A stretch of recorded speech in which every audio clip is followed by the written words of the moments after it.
Hello students, welcome back to the class of physics. Well students, as you know that we are in the process of doing in-text questions of the chapter magnetic effects of electric current. And in the last session, means yesterday, we finished till these three questions. State Fleming's left-hand rule that we all done in the last session. What is the principle of electric motor and what is the role of split rings in an electric motor? This we have already done in the last session. Okay, so now moving ahead. So this is page number 234. इस पे कोई question नहीं है. 235 पर नहीं है. And there is one question on page 236. Explain different ways to induce current in a coil. ये हमने इलेक्ट्रोमैग्नेटिक इंडक्शन में पढ़ा था सेकंड लास्ट सेशन में, जब हमने कंटेंट पार्ट डिस्कस किया था कि electric current can be induce by three ways, और उसकी वो सेशन आपके पास होगा सेशन 8 परहैप्स.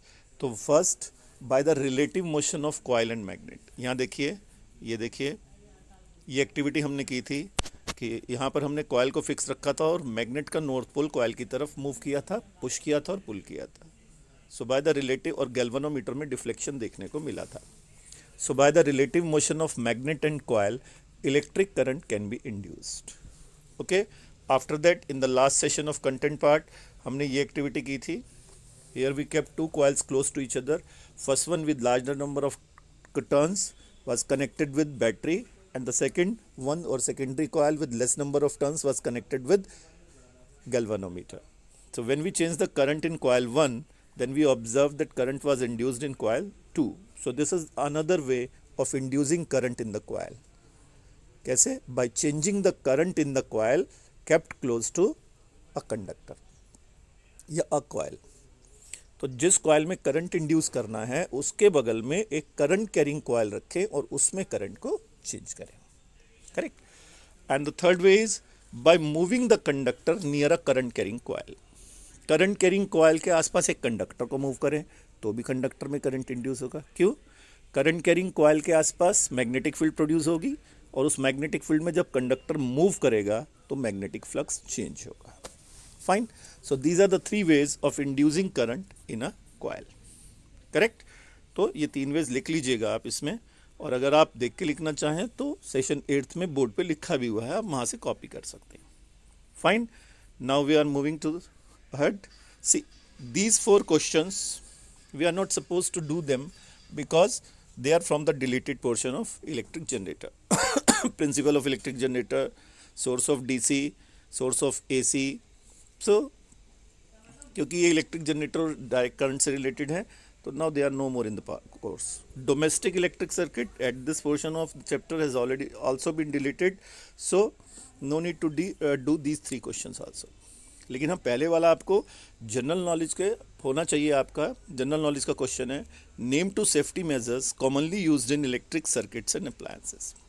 सी, हमारे घरों में और अप्लायंसेस में सेफ्टी के लिए एक तो इलेक्ट्रिक फ्यूज़ लगा होता है और दूसरा हमारे घरों में अर्थ वायर होती है जो हमें इलेक्ट्रिक शॉक से बचाती है. और ख़ासतौर पर ये मेटेलिक, जिनकी बॉडी मेटेलिक होती है इलेक्ट्रिकल अप्लायंसेस की, जैसे आयरन है, गीज़र है, ओवन है, टोस्टर है, उनमें ये अर्थ वायर लगती है. ठीक है ना? तो ये हमें शॉक से बचाती है, इलेक्ट्रिक शॉक से. करेक्ट. और सेकेंड न्यूमेरिकल है, देखिए कि एक इलेक्ट्रिक ओवन जो है 2 किलोवाट की है, उसकी पावर है 2000 वाट. करेक्ट. तो उसे 220 वोल्ट से लगाया और 5 एम्पियर करंट के उसमें फ्यूज़ लगा हुआ है. तो कह रहे क्या होगा इसमें डोमेस्टिक सर्किट में, that is a current rating 5 ampere. देखिए इसकी पावर है 2000 वाट पी और 220 वोल्ट से इसे कनेक्ट किया, तो ये वी की वैल्यू है. तो ओवन जब रनिंग कंडीशन में होगी तो कितना करंट ड्रॉ करेगी? You can calculate it by the formula P is equal to V into I. तो I बराबर आ जाएगा P upon V, 2000 upon 220, and that will come around 9 point something ampere. अब आप देखिए इसमें जो फ्यूज़ लगा हुआ है वो 5 एम्पियर का है, तो रनिंग कंडीशन में करंट चाहिए ओवन को more than 9 ampere. So what will happen? The fuse will melt down, blow of.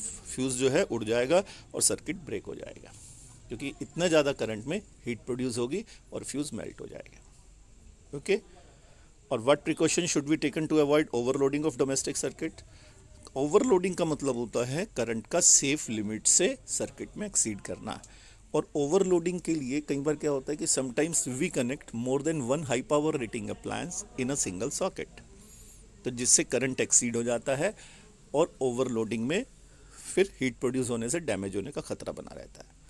तो ये तीनों आपकी नॉलेज के लिए थे, हालांकि डोमेस्टिक सर्किट से हैं, that is not a part of your course. Now this is chapter and exercise. See the first question. Which of the following correctly describes the magnetic field near a long straight wire? Long straight wire के आसपास जो magnetic field होती है वो concentric circles के रूप में होती है। तो जो डी ऑप्शन है, the field consist of concentric circles centred on the wire, correct. So this is the right option. Fine. Now the see the next phenomena of electromagnetic induction is, ये C option है इसका, producing induce current in a coil due to relative motion between a magnet and a coil. अभी भी हमने सबसे पहले question में देखा, by the relative motion of magnet and coil current can be induced, this is electromagnetic induction.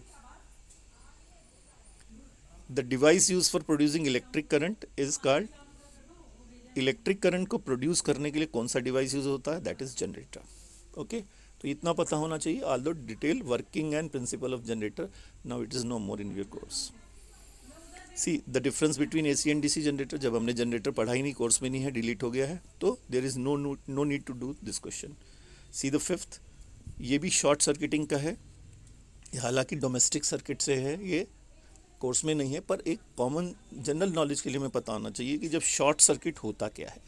C short circuiting क्या होती है कि कभी कभी एक्सीडेंटली लाइव वायर और न्यूट्रल वायर ये आपस में एक दूसरे कॉन्टेक्ट में आ जाती हैं डायरेक्टली, तो उस केस में सर्किट में रेजिस्टेंस डिक्रीज हो जाता है और करंट ड्रास्टिकली इंक्रीज हो जाता है।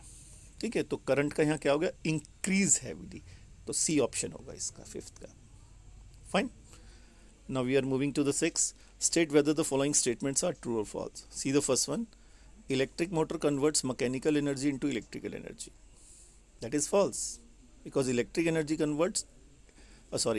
motor converts electrical energy into mechanical energy। ये जो लिखा हुआ है मैकेनिकल को इलेक्ट्रिक में कन्वर्ट करने का काम इलेक्ट्रिक जनरेटर का है, ना कि मोटर का, so this statement is false.